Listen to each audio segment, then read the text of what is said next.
Blessings. I'm here with an astrologer, a friend. We're going to talk about the sky. It's quite complex right now. We have a fixed cross, Jupiter conjuncting the North Node, so much guidance, but also inner conflict.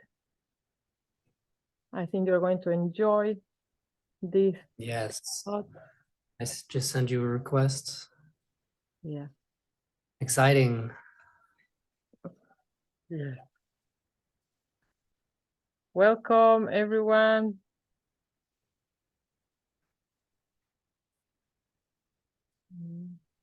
Just checking the technology here.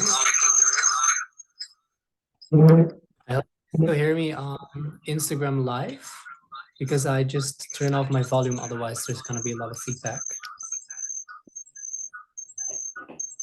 So, Hello. hello.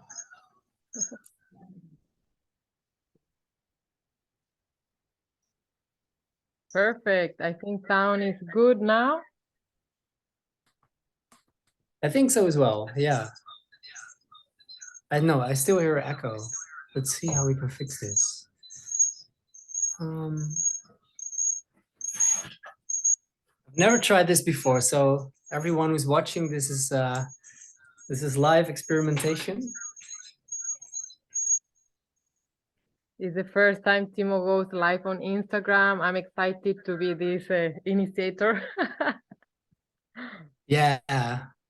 So I think, yeah, okay. So I put up my earphones in my phone, so there's no sound coming from my phone. Totally fine, we're all good. Check, check, mic check. Okay. It's not even Mercury retrograde, so everything is good. But you know, I was checking the sky and Mercury is doing a square. Mercury in Tauro is a square in Lilith in Leo. And this is interesting. This is even worse. It's not like Mercury retrograde, but it's like we bring up like a shadowy topics, hard topics. We can be harsh with people, right? We can say, and it's like, I said that? Oh my God, you know, like something really primal, maybe something related to sexuality also. And yeah, and how do you feel this? Yeah, maybe especially for people with strong fixed placements. So for Leo, Scorpio, Taurus, and Aquarius rising, then Mercury going through a fixed sign can definitely be affecting them in a square, an opposition, or a conjunction. So maybe it's not like it's just a Mercury retrograde kind of energy for some people, but not for everyone. So it's, and we are both fixed sign rising, so, but I think we're still doing pretty well. Yeah. So Yeah. we are in Gemini season. Yeah. How do you feel that? Because the sun is squaring Saturn. It's in tension with Venus. Yeah, let me see. I'm gonna grab my chart in front of me as well. Gemini, you're already in the middle of Gemini, almost. Yeah, I don't know. I'm not having any, I don't have any placements in Gemini, so I'm not feeling really like strongly affected.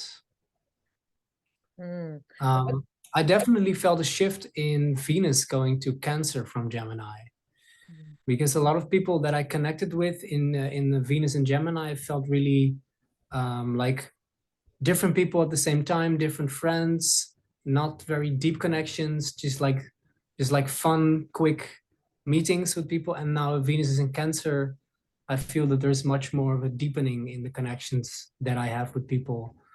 Also like more of this nurturing quality, less of the shallow small talk, connecting with many people at the same time. So I definitely felt that one. And maybe as a Libra, Venus, whatever Venus is doing affects me more as well. I'm in a Jupiter perfection year, but yeah. And I feel we all felt more this Venus in Cancer because at the same time Mars was in Cancer. So we had the two lovers of the sky in Cancer that for me was a lot about feeling good at home, you know, and with this Mars in Cancer, I was fixing things and decorating my house better, like feeling really homey. And yeah, this like, oh, here is my safe place, no, and I'm only going to relate in a romantic or sensual way. It makes me feel safe. So for me, past month, this safety was like a key word, you know, something that no, I'm not going to go into these connections, this energy, if I don't feel like nurture emotionally, even in the body, right? Yeah. Yeah, and it's a beautiful transition because first it's like about this exploring and about maybe also more of the child's play that is associated with Gemini. And then once we've done that, then there's this like natural transition of maturing and carrying and nurturing. And then it's more about now like, no, let's put a little bit more attention into this one or two special people around us, or and yeah, nurture that more. And I love what you say also about Mars and Venus. They're going to be very close for a few months still. There's not going to be a conjunction because Venus is going to go retrograde in a few months, but there's a lot of this like polarized energy, and also everything that Mars is doing through Cancer and through Leo, Venus is going to follow in that until she's going to go retrograde. So it's an interesting energy as well.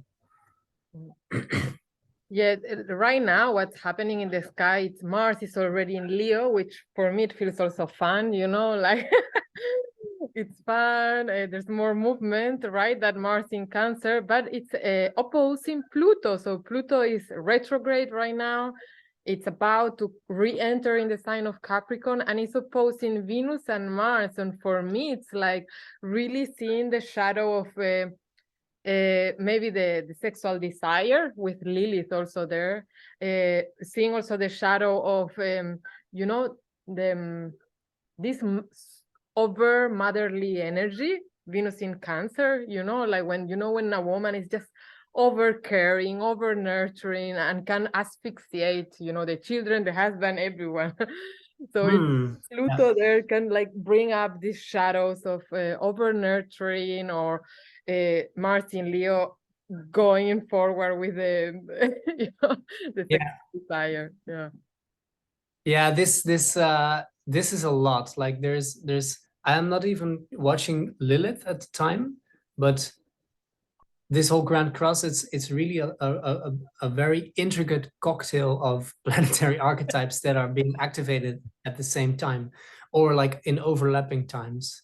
And I think it's very important to also to break it down a little bit, to make it simple, and to look at like oppositions and squares first, and then from there you can like build an image how the complexity of all of this is playing out. I think the Mars-Pluto opposition, which is still pretty effective, I think from the moment when Pluto is going to ingress back into Capricorn, there's going to be a difference in that energy. But yeah, that's a big one. Like it's a very harsh, very aggressive power struggle. And then with Jupiter, I love the analogy of Jupiter being about growth and expansion. And it's really like to grow too big for the womb, also to incorporate this Cancer womb-like mothering, nurturing element. And Jupiter is also exalted in Cancer. It's really about like growing too big for like the magma underneath a volcano, expanding and expanding and expanding, and then pushing against the boundaries, and then having to erupt out of the underworld, out of Pluto, to create this renewal, this transformative rebirth of energy, which is very fiery, very Martian. So that's pretty intense. And then also the nodes. Yeah, you want to elaborate on that? Yes.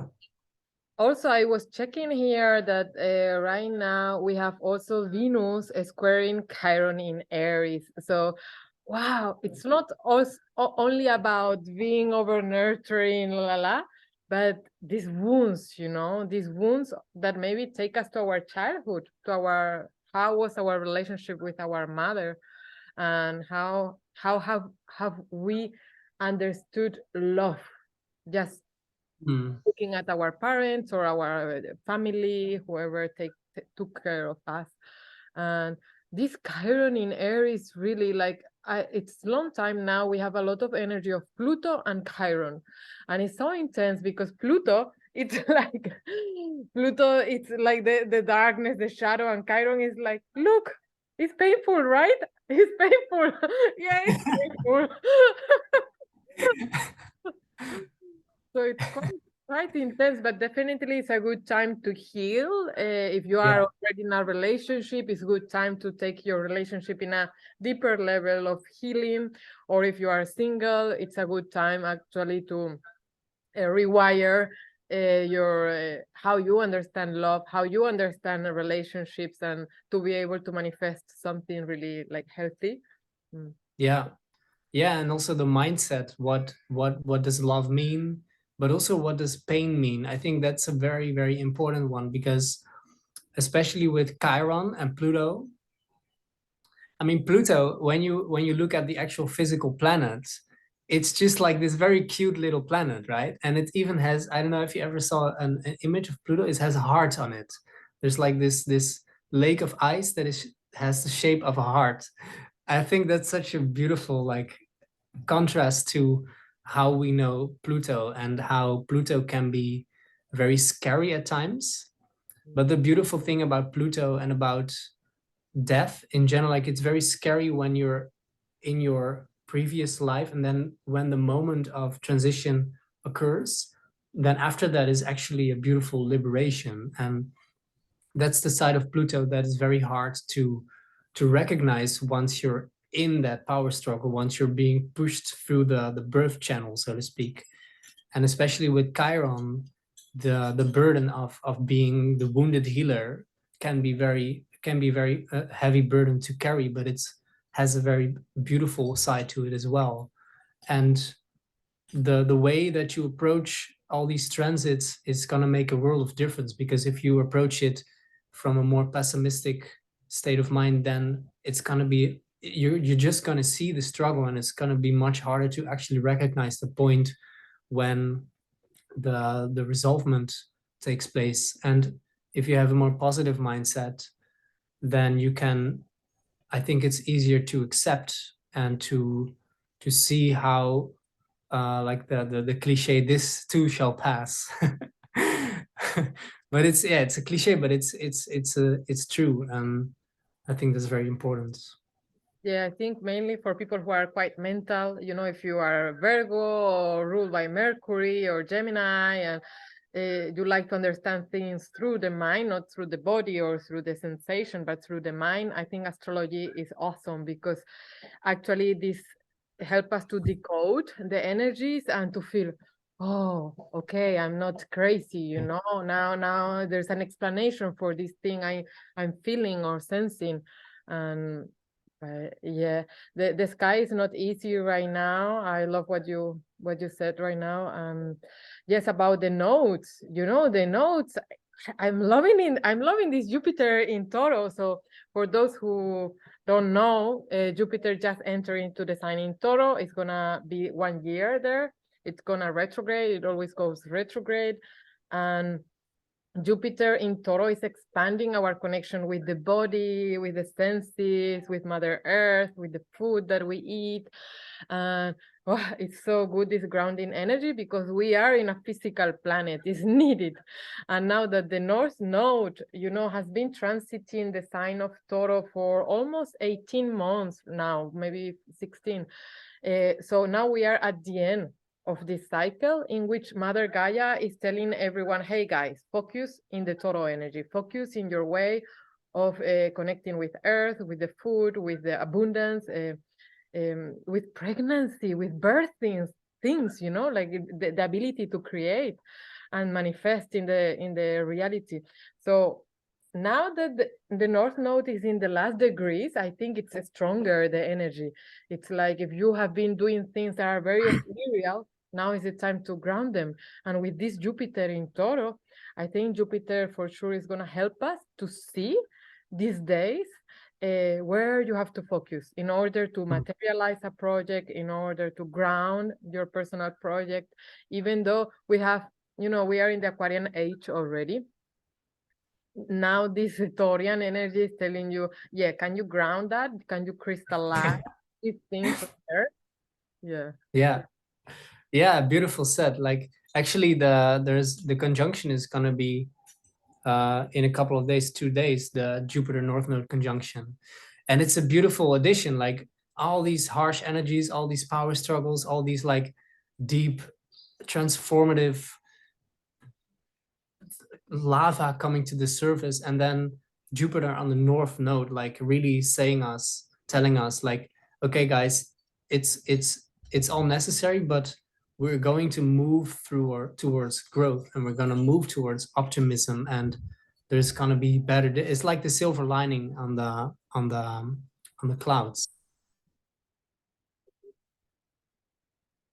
Yeah, and also Jupiter in Taurus telling us like to slow down and to be grounded, but also to be consistent and to trust that natural growth takes place in a consistent way. And it's not something, if you like plant a seed, you're not gonna watch the seed grow every day. It's just like you do it and you do whatever you need to do, you water it, and then growth will happen naturally. It's not something that you constantly have to actively engage in an active way. It's interesting also that even though there's not any kind of friction between the Gemini area and the Toro area, I feel inside something, because the Gemini energy, we are now, guys, with the sun in Gemini for a month. And Sun in Gemini wants you to do a lot of short trips, in your region, in your area, in your country, and wants you to talk a lot and wants you to connect and be funny and flirty. And as you said before, a bit shallow, it's just this lightness that goes with it. But this so much energy in the Toro area, Mercury, Jupiter, North Node, Uranus. I feel also the need to go slower. It's like, yes, I want to travel to the beach or to the other island, but I just want to feel good here. I just want to slow down, just be here, not moving much, just feeling, maybe to do something beautiful, something like Torian and so there's not friction, but I feel it inside me. It's like there's something there that I cannot truly enjoy the Gemini energy. Yeah. Interesting. Yeah, it's a very lonely sun in Gemini, and it's not necessarily being seen by the whole Taurus stellium that's going on now. And it's interesting how we could see like how can we rhyme those two archetypes, because I can definitely understand like the sun in Gemini maybe also wanting to escape from all that serious stuff going on and from all the deep stuff, and maybe wanting to like overthink or just like to create all kinds of ideas and to be too much in the head about it. But it could also be a good way to take a little step back and to see whatever is going on from a more lighter perspective, and definitely also to not forget to enjoy a good coconut on the beach or a good massage. Yeah. It's interesting. This sun is squaring Saturn. This is always because Sun is squaring Saturn. It's like I want to be Gemini, right? I want to be to Gemini's, to Gemini, really nice. But this Saturn in Pisces is like just feel, just connect with the divine, connect with. Is it really needed for you to travel, to go on your bike or in your car so long for what? Are you can have the same connection if you are still, like Toro energy. If you're still, you can find connection, this north node, this connection with your soul. You can have this soul connection. You don't need to travel. And Saturn in Pisces is like really asking you to be grounded, to it's like this hard teacher that tells you, is it necessary? Is it gonna take you far? So Yeah, especially Pisces and Gemini are two signs that could be associated with being flaky or being shallow, and it could definitely be a shadow, like to be escapist in and not wanting to do the deep shadow work, not wanting to grow, like the refusal of the call. But also I think there is a beautiful side to it as well, because Saturn and yeah, Saturn and Pisces could also be like, yeah, like to feel and to connect with the divine and to accept the feelings that might come with letting go, and not to overindulge in those feelings, but to just to really feel the sadness, feel the grief of whatever it is that you're letting go. And yeah, I definitely see the square with Saturn and the Sun could make that difficult to really feel, because Gemini doesn't really want to feel. Like Gemini just wants to socialize, wants to connect quick. And Saturn is really about no, let's listen to this heavy piece of music and let's really feel it. So it would be nice to see how those two can be harmonized. Also, because sometimes it's hard to like feel these deeper feelings, and sometimes they have to be brought to the surface by something external, like a piece of music, or like doing a good breath work. For many people, it's very hard to cry and to really even like remember how you feel, because these deep feelings of letting go, it's coming sometimes from such a deep place, or it's coming from traumas, or it's coming from from whatever kind of wounds. We're having Chiron also exactly opposite to the moon today, by the way. So to really like stand still by what kind of feelings might be there underneath the surface, and how can they be brought up to the surface, is a good practice to do. wow. Yeah, and also because we have beautiful energy between Venus in Cancer and Neptune in Pisces. It's like there's a lot of energy, and Pluto is always about emotions also. So we have in the sky a lot of energy that induces us to feel and to tap into this emotional body. That's why maybe we are not feeling this Gemini energy. Yeah, good point. Yeah, also the ruler of Gemini is in Taurus, and Taurus is being so strongly emphasized by all these planets. And then Venus, the ruler of Taurus, is making this this trine with Jupiter. I love Venus and Jupiter are my favorite couple in astrology. It's such a beautiful. No, it's not my. They're all my favorites. I'm not gonna pick a favorite. But yeah, they are the ones who bestow us with blessings. Yes, yeah. It's the poets, the romantic poets, especially in Pisces and Cancer. Wow. Yeah. Okay, let's talk a bit more about Lilith, because we mentioned before that Lilith is taking, even though yeah. So okay, Sun is in Gemini. Gemini is ruled by Mercury. Mercury is squaring Lilith. So there's some dark thoughts right now, and I have catch some friends like they're like, oh, I'm like, what are you thinking? What are you thinking? And I'm sure they are having dark thoughts. It's not only about, we know Mercury is not only about how your mind is working, but how you express yourself. So you can also speed that out, whatever darkness is coming in your mind, you speed that out. And then we have Lilith also, kind of not doing a square with the Uranus, but kind of There's some tension with Uranus, but I think this is helping us to understand Lilith in our chart, to understand Lilith inside us, and to free her. There's something here about tapping into this dark feminine, and because we have the Venus in Cancer, which is the good girl, you know, is the good mother, the good girl, the nurturing mother. And then we have a strong Lilith in Leo doing these tensions with the ruler of the sun. So yeah, it's like, yeah, there's the good lady, the good mother. Let's talk about Eve, but what about Lilith? You know, Lilith is right now, and it's affecting our thoughts, our minds. Like, there are people that say, for example, it came now, like, yeah, they are not polyamorous, but in their mind they are, right? Yeah. This could be a Lilith.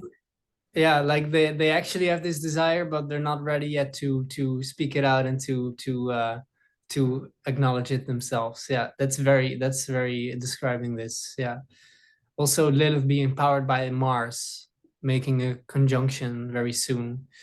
It's a very interesting. Also, and in a few days we're gonna have the actual Mercury-Uranus conjunction as well. So I think those two planets are starting to work more and more together as like this nutty professor, like this scientist that can rationalize everything and is very jittery because it drinks too much coffee. That's very Mercury and Uranus.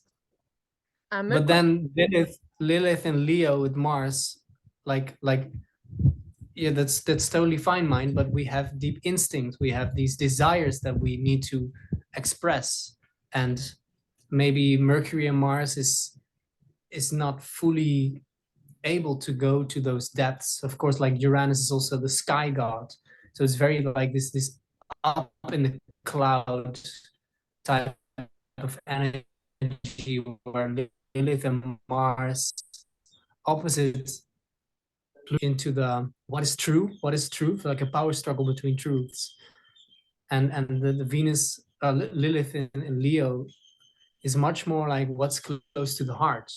It's not so much about what is like a socially accepted truth. No, what is my truth? How do I want to behave?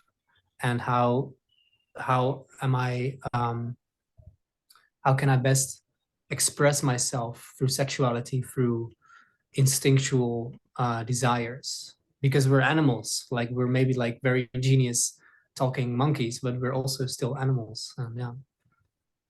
So interesting what you said right now. For the people who are watching right now, we were talking about this tension between Lilith and Mercury, and Timo was pointing out that soon Mars will conjunct Lilith.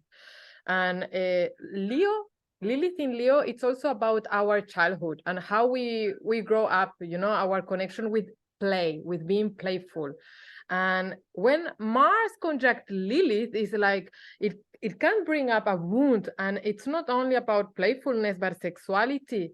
Maybe people who were sexually abused in their, you know, early years, this will bring up, you know, so a lot of trauma release for many people, because Uranus help us to release. Uranus is like, okay, I'm bringing you the pain, but it's not like Pluto or Chiron. Pluto and Chiron will be like, Uranus is like, okay, are you noticing this? There's trauma in your body. There's trauma. Like, I'm going to show it to you, and we're going to release it together very fast, very quick. It's like an upgrade, right? It takes a few hours, whereas a Plutonian process can take months. Something like that. Yeah, and especially those combined, Pluto and Uranus, that's a very, very powerful combination. And there's not like any exact transits going on, but it's definitely a combination of those energies to suddenly bring up something from deep inside. And it's just like you said, like it's screaming so hard at a certain point you can't go around it anymore. You really have to take action at that point. To act on. And could you check in your program, when is this gonna happen, the conjunction between Mars and Lilith? Because Tomorrow. tomorrow,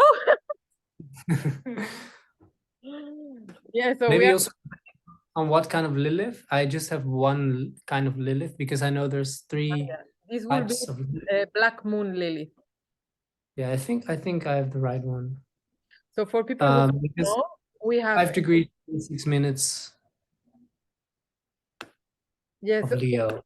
So for people who don't know, we have in astrology a few Lilith. We have an asteroid called Lilith, but the one that we take into account, most of the astrologers, is Black Moon Lilith, which is not an astrological object. It's a point in the sky where the moon is farthest from Earth. So that's the Black Moon, you know, the emotional shadow somehow. The shadow of the moon. Yeah. Yeah, the mythology of Lilith is also very, very interesting. It's really this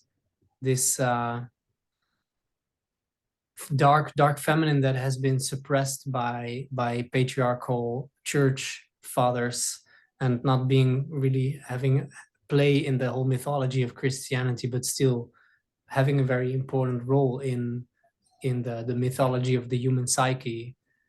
So it's interesting that it's like a black moon. It's like the shadow of the moon, the type of feminine energy, which is not something for women only, because every person has feminine and masculine energy, but the dark side of that can have a lot of influence as well. Yeah.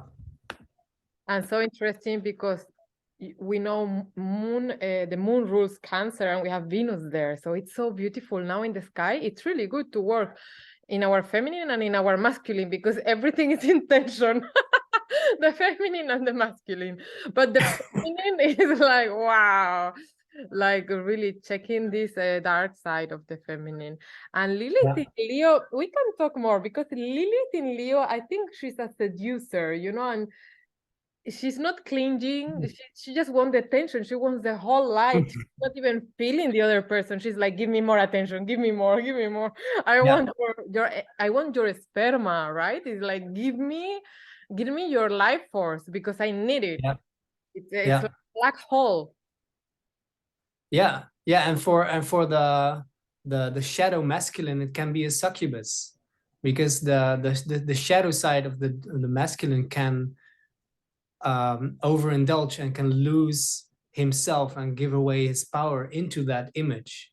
So it can be like a double shadow pattern, but it's definitely the lioness and this thing of like seeing this beautiful woman, and how do we act? Like, do we become jealous?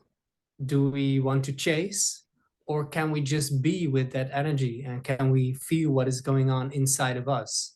Because that person is living their heart's desire, and that reflects automatically onto you if you're not integrated in the form of jealousy or in the form of whatever, getting horny or something. And if you're integrated and if you know how to channel those energies, then you can actually like feel, oh well, this is interesting, this person is really standing in his or her power. How can I stand in my power? Or yeah, that's the automatic reflection. This is beautiful. You're talking about a healthy masculinity. I love this. We need to listen more about this. Yeah, to bath ourselves in it. Yeah. Yeah, it's a big one. Yeah, so Yeah. Mars conjuncting Lilith, it could be many people just acting on their primal desires. And yeah, Tilda Swanson was talking this about this year. We are getting a lot of star seeds and many unexpected pregnancies. So with this conjunction, Mars Lilith in Leo, guys, protect yourself. Many star seeds want to come. Yeah. Yeah. Wow, that's a lot. Yeah, we have talked about many things. Let's see. We could even talk deeper about Pluto, right? Because what about this square between the North Node, Jupiter, and Pluto, you know? Pluto retrograde, they said, many astrologers said, oh, we are lucky that Pluto is retrograde, so we don't have the full, you know, power of death and transformation. Pluto is like an inner bomb that is exploding inside us, and no one can see it, but inside us we are dying, right? This is the Plutonian process. It's like shedding these emotional layers, and like a snake that is shedding the skin. And Pluto squaring the North Node and South Node is like, I'm going to show you your past. And I'm seeing in my life, for example, Timo, right now, a lot of past life connections. Like I see them and I just feel it. It's like, wow, I just met you, but I feel I know everything about you. It's like your energy and my energy is so familiar, but I don't want to go back there. You know, like with this connection, we had it, and now we need new connections with the North Node in Toro, or new ways of relating, because Toro is ruled by Venus. Is the connection, is relating, is friendship, is love, is money. So it's like, yeah, Pluto is actually showing us the shadow. It's not like a nice teacher that tells you, hey, you know, this was your past and this is your future, go there. No, Pluto is like, your past was really dark, you know, and really painful. Do you want to go through it again? Are you willing to repeat the same mistakes that your ancestors, or are you going to be you with your identity, and you're going to detach of the wounds of your ancestors? Pluto, it's also connected with ancestors, and going towards your future self, independent of this karma. Also, Aquarius is also associated with future, with like imagining the future, and Capricorn is much more about building onto the past. So I love how that flows together with the natural archetypes of Pluto already.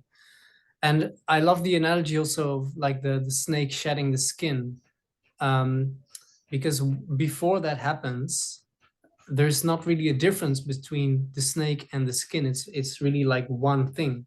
And then the moment they separate, and the snake can be your awareness and the skin can be identity, old identity, or whatever, like something that you have to let go of. First you're one with it, and then there's this shedding, and then there's like a split, like atom splitting, or like it creates duality, so that you can become aware of that thing with which you were first identifying. You were not even aware of that it was there, because you were it. It's too close to be aware of it. And that separation creates the awareness of that which you have to let go of, which can be very confronting, because the moment that you discover this part within yourself, it can be like a shock. It can be like, oh, I didn't know that was there, and now I not only I found out, but I found out that I have to let go of it as well. So it's this like multitude of processes that suddenly have to happen. And yeah, also with the Aquarius and Capricorn, of course, that's much more of a bigger scale, how those archetypes are playing themselves out. But it's about the Saturnian. So yeah, time plays a big role in it as well. Saturn being the ruler of time, and yeah, it's a lot to get into. Yeah.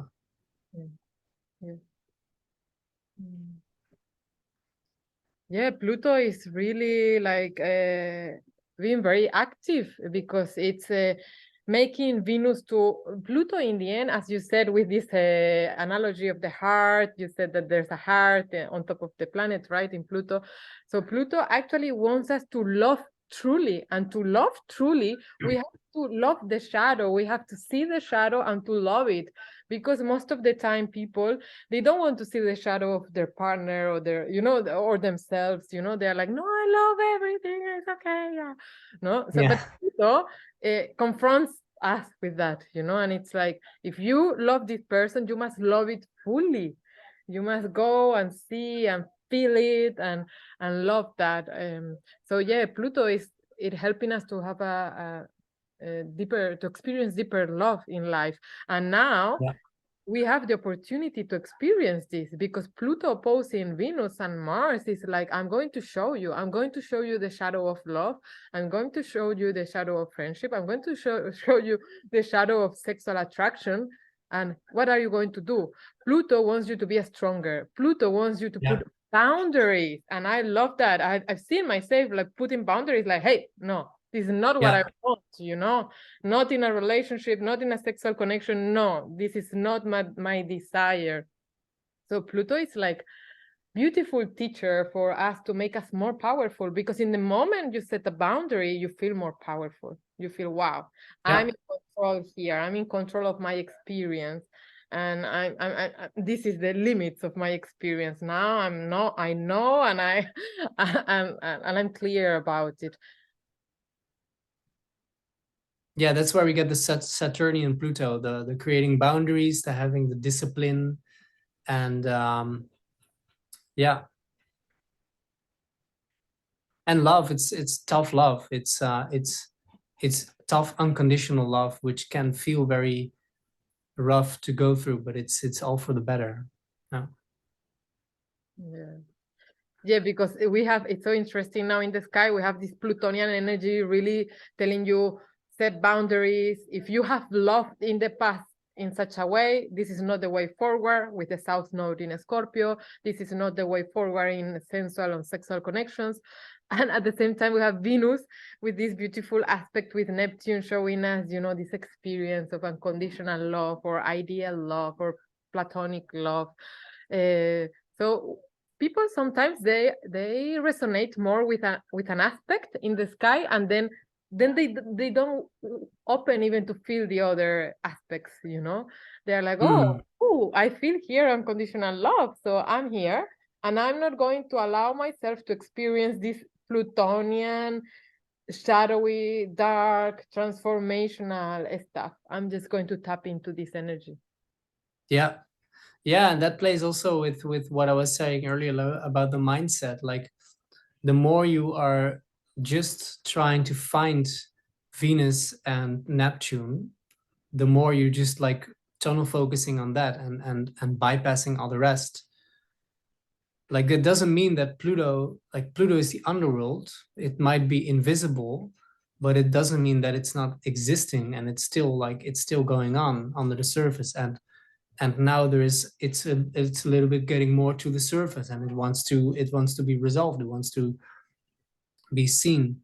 And if you keep yourself in the illusory side of Venus and Neptune, I mean, Venus and Neptune can be very beautiful if you approach it from an integrated way, and allow not allowing yourself to fully get lost in that dream. But like, dreaming and imagination is a very important part of life and of manifestation. But if you lose track of the Saturnian, if you lose track of the boundaries, and of the Plutonian, of the underground, under subconscious instinctual processes and trauma resolving, if those go hand in hand together, that's a very powerful combination. But it requires a lot of mindset. It requires a lot of responsibility and sharpness for everyone to see how it's working out for you. Yeah, and somehow this square Sun Saturn is in the way. It's telling the Sun in Gemini, hey, don't be flirty, don't be shallow. There's a depth here, you know. Pluto is working hard for us to go deep. Yeah, true. And if you don't want to see that, it's just going to be very difficult, because you're going to be pulled to two sides at the same time. It's this like, Piscean is the fish that want to swim away from each other, and this is like the paradox of duality. But if you see it in the more mystical Pisces way, where everything is one, then it becomes much more of a process of accepting and of surrendering to the Plutonian transformations. Timo, now that we are here, maybe you can talk more about this Saturn in Pisces because it's big, right? We have it till 2026 and it's really powerful. So maybe you want to say something. Yeah, so I'm very happy that Saturn is in Pisces. For the last 5 years, it has been in Saturn-ruled signs. Traditionally, of course, Aquarius could also be a Uranus-ruled sign. But Saturn in Capricorn and Aquarius feels very strong, feels very rigid. And I've definitely seen that working out in my personal life, and I've definitely seen it work out in the collective with restrictions. And now we're in Pisces. So there's much more of like an opening and a flowing where many of those boundaries and restrictive walls that have been that could have been like very suffocating as well are now more transparent and they're being dissolved again. And I think we do have to, like you said earlier, like it's still very important to have boundaries, personal boundaries, but those boundaries are much more based on how you feel than certain traditional ways of thinking from Capricorn or like social mental structures from Aquarius. It's much more coming from the higher self, I think. Oh, and also talking about these boundaries, Pisces is the sign of letting go, right? You let go because you are in the flow, you trust in the divine, you trust that we are all one. And with Saturn there, we may experience at the beginning of this transit that's now, we may experience some limitations like, fuck, I cannot let go. I cannot feel oneness. I cannot connect with source. I'm also a channeler. That's my main job. And I have lately received many people. And when Saturn entered into Pisces, it was many clients saying, I cannot feel the source. I cannot, what's happened? I think it was this not feeling the connection, not being able to surrender and feel beyond this skin, beyond the individuality. Yeah, I've heard a lot of people say that they felt lost, and yeah, the effect of feeling a lack of direction can feel very overwhelming and feel very disempowering in the moment itself.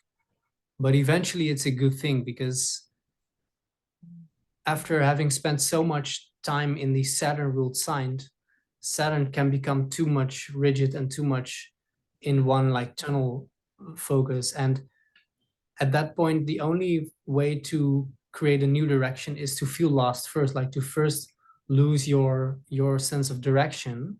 And then, which is also very Plutonian, because it's like this sudden, like, oh, what's going on, this transformation. And then having to think about like, where am I going? Where am I coming from? What's the point in this? That's what comes in this crisis of feeling lost. You have to find new directions. It's not something that you're being told to. It's really coming from a very deep, urgent space, and then you choose a new direction, and you have much more momentum and much more reflection to go into that direction. Probably Saturn in Pisces, it's giving us a guidance also. It's like, hey, you know, if you desire to feel the connection, if you desire to feel oneness, to experience oneness and to feel this sense of guidance, right? Like I wake up and I'm guided by the divine. I always recommend to my clients that if they want to tell the divine, or their own soul, may my hands be your hands, may my heart be your heart, my voice be your voice, may my feet move in certain, in my soul direction. So it's just opening to be channel of your own soul. So that's how you can feel guided. Yeah. If you practice this every day. talking with your soul and say, hey, soul, because in the end, your soul has an agenda. It's for the best of your soul that you do things properly, that you don't go out of the way. Your soul has invested a lot in you for many lifetimes. So it's like your soul wants you to be guided and to feel guided. And for that, we just need to strengthen the connection with your soul. And I think Saturn is telling us you need a structure. For example, here I'm saying every day connect with your soul, ask your soul to there's a structure, there's a form to connect with the divine, and we need that. It's not, we need either yoga, either meditation, either helping other people, karma yoga, whatever, but we need a shape. To connect with source. That's how you're going to feel better and better. It's not like you're going to find the direction in one day, because as you said before, Saturn takes time. It's about time. So it's through time that and trusting in the structure. You must trust in the structure. And there the sextile to Jupiter and Taurus makes a lot of sense as well, because it's structure, it's slow progress, slow growth, and also spiritual discipline.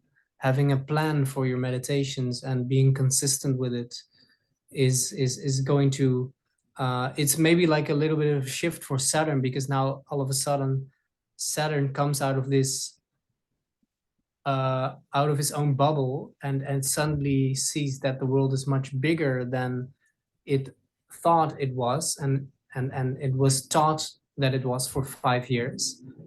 And now it's like, oh yeah, but I can still be Saturn, I can still do my plan, but the shift is much more towards this Piscean, like making the connection to your soul, making the connection to your higher self, to the divine, but it can still be a very, very disciplined and grounded thing to do. Also, what you were sharing about our soul needs us to, also our soul has the best plan for us eventually, and our ego might want all kinds of things, but eventually what we want is what we need, because otherwise we're going to be in conflict with ourselves. So nice. Yes, and there's a lot of soul energy, because the North Node is also about the guidance, the connection with your soul. Saturn in Pisces is the same. So yeah, I would recommend these days people to strengthen this connection with the soul, with the source, and not to be desperate, because people normally they are like, this city meditation just to ask for guidance for this relationship, this job. Blah, blah, blah. It's not like this. It doesn't work like this. You cannot be demanding, you can just open yourself in surrender and humbleness to feel it feels right or wrong in your body, right? Exactly. It's like ordering a pizza from God. No, it's eventually also like to feel for yourself, because it's different for everyone how this connection can look like. For myself personally, it has been much more about taking care of my body and working on my physical body, rather than doing a lot of meditation. And for someone else that is already doing that, it might actually mean doing a lot of meditation. So it's also like listening to your own soul. There's no tradition, or there's no person that can tell for an individual how this connection with the soul can be best made. And that's also one of the difficult things, I think, because especially coming from Saturn and coming from a more like Taurus as well. Like Taurus always has a hard time to see beyond the physical plane. But now Jupiter that is there, Jupiter being this teacher, this guru, wants to expand. It's a beautiful opportunity to start open up to that. But we always want to have people, now maybe I'm generalizing, but it can be very tempting to find answers from teachings outside of yourself. and doesn't mean that you can't use any external teachings as long as they are turning you towards the truth within yourself and turning you towards the connection with your own soul. Yeah.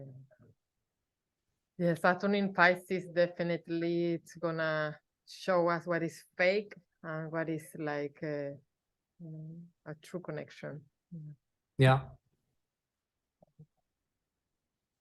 Yeah, and Pluto in Aquarius, I mean, we're gonna have another 6 months of Pluto in Capricorn, but the next 20 years is gonna be interesting as well around what is truth. It's really gonna be a power struggle of truths, and about also what society and social structures want us to believe is true, or what is natural, technology and nature. Interesting how that's gonna unfold as well. But we still have 20 years to find out, so that's good. But it's And interesting. maybe in Pluto in Pisces in 20 years, it's not about what is true, but what is real. Like then we live in this virtual reality and we don't know what what is real anymore. And what is it up? Yeah. But interesting, we are talking about truth because we have the full moon coming up in 2 days, and is the full moon in Sagittarius. It's the full moon of truth. What is truth, and what is true for you? Yeah, the full moon, the third. This is gonna be the fourth. interesting. And also because Jupiter is conjuncting the North Node, I think we're going to get also more guidance and more visibility around that, about what is truly coming from the heart chakra, from the soul, and what is the mind. It's interesting now this is definitely going to bring in the Gemini energy into the equation. I wonder how that will For people who don't know about it, when there's a full moon, we have the sun opposing the moon. So the moon will be in Sagittarius and the sun will be in the opposite sign in Gemini. So as you said, we will feel stronger this Gemini energy. And for me, it's about, okay, I'm going to distract myself doing many things, or traveling here and there to the beach or this village, or can I just sit here and connect with source and really feel this connection in a different way. Many people will also be doing medicines, plant medicines and things like that, right? Because the Sagittarius wants to connect in a mystical way, metaphysical way. Other people will be finding a teacher, for example, a spiritual teacher, which is quite needed with Saturn in Pisces. Or just aligning with a spiritual path. Yeah. It's going to be in somewhat of a square with Saturn as well. Not very close, but still within 6 degrees. Yeah, and Gemini is more the surface layer communication, where Sagittarius is the mystical, the mythical language. And